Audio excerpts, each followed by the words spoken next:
I often find it hard to sleep. Sometimes it's because there's a lot on my mind.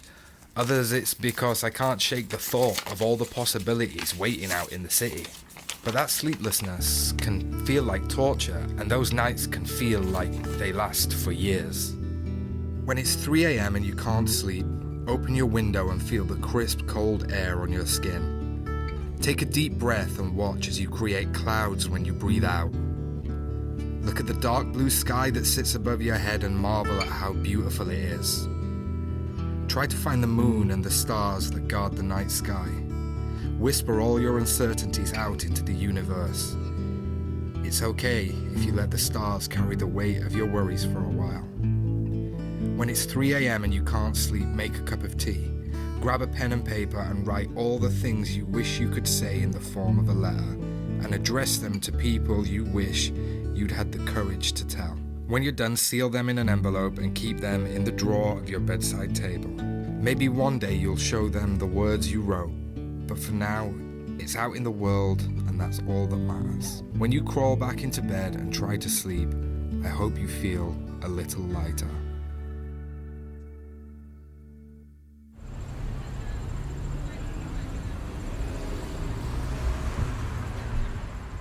I lived with Ebba.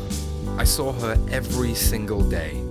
I've spoken to her maybe more than any person I've ever spoken to. Even a month without that has been really hard. Everything seems a little harder now.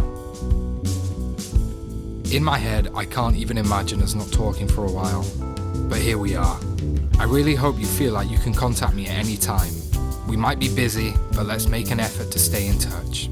But if you need distance, I also get that. Whatever will make you the happiest.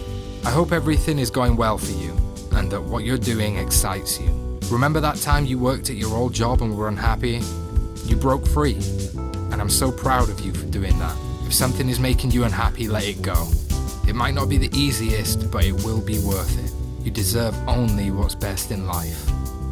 I'll always care about you, Brett Chapman, and I will always love to hear from you.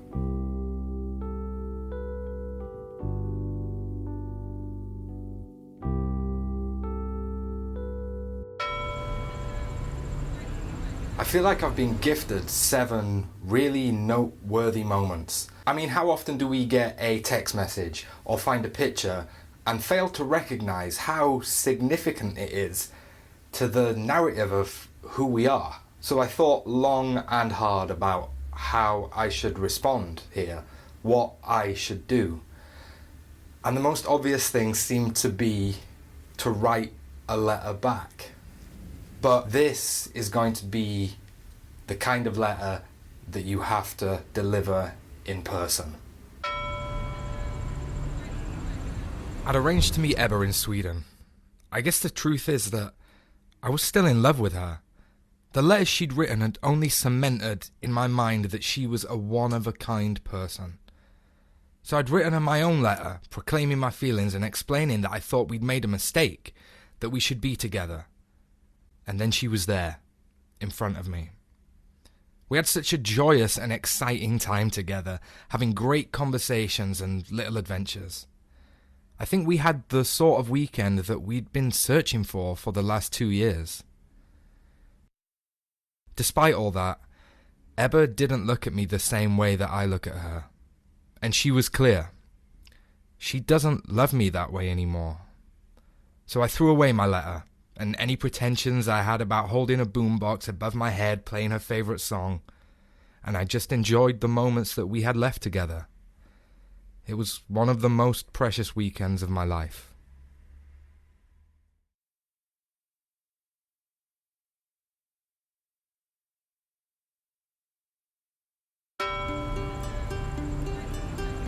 It's been really hard since getting home, because I do love Ebba. I am in love with Ebba, and all of my programming, everything I've learned from the cinema tells me that if I'm a good enough person, if I make enough grand gestures, she'll love me back. It feels like a defeat to remove all of this residue from my life and move on. When you tell someone that you'll love them forever and truly mean it, to have to lock away that feeling feels like a lie. But there's nothing heroic about holding on to and fighting for a love that isn't returned. So I look at it like this. The real residue this relationship will leave in my life isn't the pictures on my phone. It's not the 7 letters that she left me. And this is as true for me as for anyone. The residue of any relationship is who we are after. Every person we share love with changes us in innumerable ways. Our favourite songs, movies and places forever become intertwined with a moment in time where 2 people cared more about each other than anyone else. There are changes in my personality that I'll take forward that are her legacy. I don't eat animals anymore. I know to drink more water. I've known what it's like to be so excited for someone to turn up you can't sleep. I know now to listen more and talk less, and I'm aware of which peanut butter is the best. I'm better for having met ever. And even as we both move on, we'll take small pieces of each other forward, probably without even realizing. For just a short period of time, we were in love with each other. And that's enough.